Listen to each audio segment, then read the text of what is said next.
Ada beberapa pemandangan di dunia ini yang seindah biru langit lapis lazuli. Ini bukan hanya batu, ini adalah potongan langit tengah malam, yang terperangkap dan tersimpan di dalam bumi. Namanya, perpaduan indah dari bahasa Latin dan Persia, berarti batu biru. Tapi nama sederhana ini menyembunyikan ciptaan yang kompleks dan menakjubkan. Lapis lazuli bukanlah mineral tunggal. Ini adalah batuan, gabungan dari beberapa mineral, terutama lazurit, yang memberinya warna biru yang luar biasa dan intens itu. Ini adalah warna yang telah memukau umat manusia selama ribuan tahun. Biru yang begitu dalam, sehingga seolah menyimpan rahasia alam semesta di kedalamannya. Yang membuat batu ini begitu unik adalah bintik-bintik emas yang menari di permukaannya. Ini bukan bintik-bintik emas, seperti yang pernah diyakini banyak orang, melainkan kristal pirit kecil, yang sering disebut emas bodoh. Namun, tidak ada kebodohan di sini. Inklusi emas ini seperti bintang-bintang yang tersebar di langit malam yang bludru. Mereka menambahkan kedalaman dan kekayaan yang tidak dimiliki batu lain. Setiap potongan lapis lazuli adalah galaksi mini, peta unik pola langit. Kombinasi biru tua, biru kerajaan, dan kilauan emas ini menciptakan penampilan yang agung sekaligus misterius, menarik perhatian, dan membangkitkan imajinasi dengan cara yang tidak bisa dilakukan oleh material alami lainnya. Perjalanan batu ini dimulai jauh di dalam kerak bumi. Batu ini terbentuk di batu kapur kristal melalui proses yang disebut metamorfisme kontak. Ini adalah transformasi yang lambat dan kuat, di mana panas dan tekanan dari batuan cair di dekatnya mengubah komposisi batu kapur selama jutaan tahun. Ini adalah bukti kekuatan geologi planet yang luar biasa, kecelakaan indah dari panas dan kimia. Proses pembentukan yang kompleks dan langka ini adalah salah satu alasan mendasar nilainya. Ini bukan batu yang dapat ditemukan di mana saja. Pembentukannya membutuhkan serangkaian keadaan geologi yang sangat spesifik dan tidak biasa, membuat setiap penemuan menjadi peristiwa yang berharga. Ketika kita memegang sepotong lapis lazuli, kita memegang sepotong sejarah kuno bumi. Struktur batu itu sendiri menceritakan kisah waktu yang sangat lama dan kekuatan yang dahsyat. Kualitas biru dapat bervariasi, dari warna yang lebih terang, seperti denim, hingga ultramarine tua yang paling dicari. Spesimen terbaik adalah yang memiliki warna biru yang seragam, intens, dan sebaran pirit yang ringan dan menyenangkan.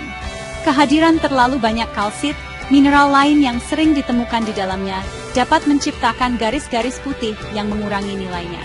Menemukan keseimbangan warna dan komposisi yang sempurna, itulah yang membuat sepotong lapis lazuli benar-benar luar biasa dan sangat berharga. Jauh sebelum sejarah tertulis, orang-orang kuno tertarik pada daya pikat batu biru cemerlang ini. Selama lebih dari 6.500 tahun, batu ini telah dihargai dan dicari. Di Mesir kuno, lapis lazuli dianggap sebagai batu para dewa, simbol langit dan ilahi. Para Firaun percaya bahwa batu ini memiliki kekuatan yang sangat besar. Batu ini diukir dengan rumit ke dalam topeng kematian emas Tutankhamun yang ikonik.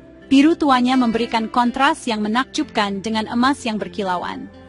Mata raja muda itu dibingkai dengan material berharga ini, sebuah keyakinan bahwa itu akan memberinya penglihatan dan perlindungan di alam baka. Batu ini lebih berharga daripada emas bagi mereka, sebuah hubungan langsung dengan kosmos dan keabadian. Perjalanan batu ini membawanya melintasi dunia kuno, dari pegunungan Afghanistan hingga peradaban besar Mesopotamia dan sekitarnya. Di kota Ur Sumeria, para arkeolog menemukan makam kerajaan yang dipenuhi dengan harta karun yang menakjubkan. Di antara mereka ada ribuan benda yang dihiasi dengan lapis lazuli, mulai dari belati dan mangkuk, hingga perhiasan rumit dan segel silinder. Epos Gilgamesh, salah satu karya sastra tertua yang diketahui, menggambarkan raja besar itu membangun kotanya dengan dinding lapis lazuli, sebuah bukti statusnya sebagai material kemewahan dan kekuatan tertinggi. Itu adalah simbol kerajaan, kekayaan, dan hubungan dengan ilahi yang dipahami di seluruh budaya. Dalam dunia seni, lapis lazuli memegang posisi yang tak tertandingi. Selama berabad-abad, itu adalah satu-satunya sumber pigmen yang dikenal sebagai ultramarine. Nama itu sendiri berarti di seberang laut, sebuah anggukan pada jarak yang jauh yang ditempuhnya untuk mencapai seniman Eropa Renaissance. Pelukis seperti Vermeer dan Titian menghargai pigmen ini karena vibrasi dan keawetannya yang luar biasa. Itu digunakan untuk melukis jubah perawan Maria, warna yang disediakan untuk subjek yang paling sakral dan penting. Menggiling batu menjadi bubuk halus adalah proses yang melelahkan dan mahal, membuat cat ultramarine lebih mahal daripada daun emas. Sebuah kemewahan yang hanya mampu dibeli oleh para pelindung terkaya untuk pesanan mereka. Batu ini tidak hanya untuk hiasan, itu adalah pernyataan yang kuat. Mengenakan perhiasan lapis lazuli adalah cara untuk menunjukkan status seseorang dan hubungannya dengan para dewa. Di Roma kuno, itu diyakini sebagai afrodisiak yang kuat, sementara di budaya lain, itu dipakai sebagai jimat untuk mengusir kejahatan dan melindungi pemakainya dari bahaya. Kehadirannya di situs pemakaman di seluruh dunia kuno, dari makam Firaun hingga stepa Asia, menunjukkan kepercayaan manusia yang sama akan makna spiritualnya. Itu adalah pendamping bagi yang hidup dan pemandu bagi yang mati. Biru langitnya menawarkan janji dunia di luar dunia kita.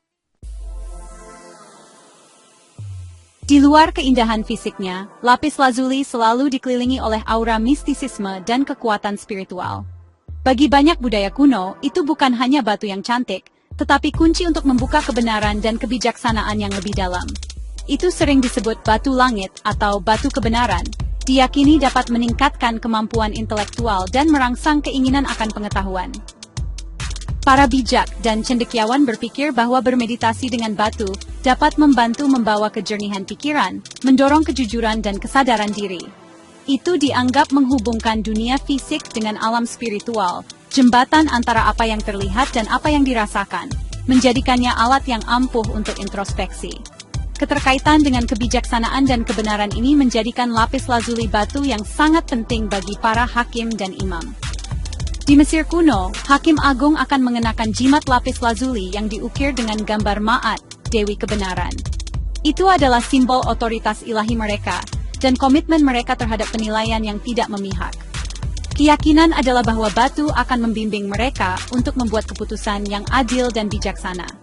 Praktik ini menyoroti betapa dalamnya makna simbolis batu itu terjalin dalam struktur masyarakat, memengaruhi tidak hanya seni dan mode, tetapi juga sistem keadilan dan pemerintahan itu sendiri. Itu melambangkan cita-cita yang lebih tinggi, komitmen yang tak tergoyahkan terhadap kebenaran. Sepanjang sejarah, para penyembuh dan mistikus telah mengaitkan berbagai sifat penyembuhan dengan lapis lazuli. Itu diyakini dapat meredakan peradangan, membantu sistem pernapasan, dan meningkatkan sistem kekebalan tubuh. Pada tingkat yang lebih eterik, itu dikaitkan dengan cakra tenggorokan dan mata ketiga. Hubungan ini berarti itu dianggap memfasilitasi komunikasi terbuka dan meningkatkan kemampuan psikis atau intuisi. Orang-orang akan memakainya sebagai kalung agar tetap dekat dengan tenggorokan mereka, berharap itu akan membantu mereka berbicara kebenaran mereka dengan percaya diri dan jelas. Itu dilihat sebagai batu yang dapat membawa harmoni bagi tubuh, pikiran dan jiwa, menyeimbangkan fisik dengan metafisik. Bahkan hingga hari ini, asosiasi mistis ini terus memberikan makna khusus pada lapis lazuli. Dalam dunia penyembuhan kristal dan spiritualitas modern, itu tetap menjadi batu yang sangat dicari.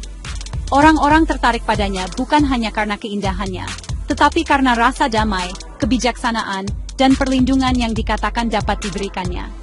Apakah seseorang percaya pada sifat metafisiknya atau tidak, tidak mungkin untuk menyangkal efek psikologis batu yang kuat. Biru tua yang menenangkan memiliki daya tarik universal, mampu menenangkan pikiran yang sibuk dan menginspirasi rasa kagum. Itu terus menjadi simbol yang mendalam dan misterius. Kisah lapis lazuli sangat terkait dengan satu sudut dunia yang spesifik dan terpencil. Selama ribuan tahun, lapis yang paling berharga dan cerah berasal dari tambang Sar Esang, yang terletak di pegunungan terjal Provinsi Badakhshan di Afghanistan Utara. Ini adalah salah satu operasi penambangan tertua yang diketahui di dunia, yang terus-menerus dikerjakan selama lebih dari 6 milenium.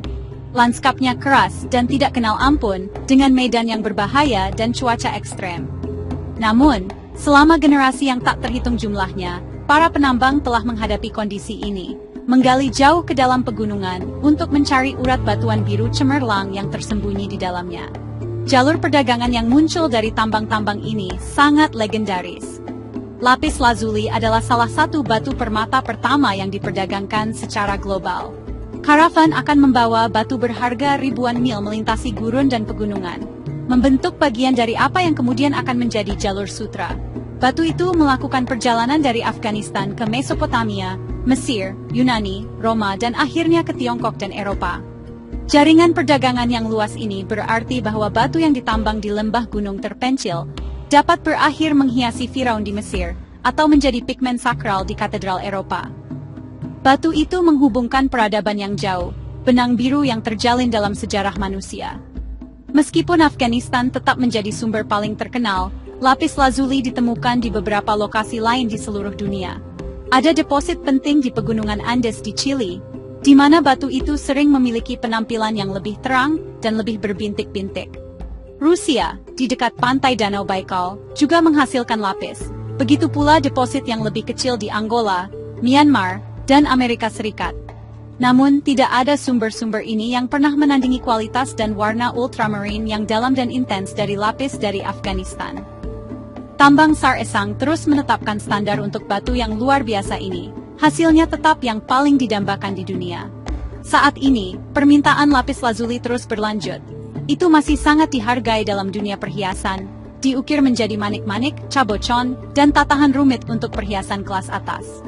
Seniman dan desainer tertarik pada warna dan sejarahnya yang kaya, menciptakan pusaka modern yang membawa bobot tradisi kuno. Meskipun sekarang ada versi sintetis dari pigmen ultramarine, beberapa seniman dan restorator masih mencari pigmen asli karena luminositasnya yang unik. Dari istana kerajaan dunia kuno hingga landasan mode saat ini, lapis lazuli tidak pernah kehilangan kekuatannya untuk memikat. Itu tetap menjadi permata abadi, sepotong kosmos yang dapat kita pegang di tangan kita.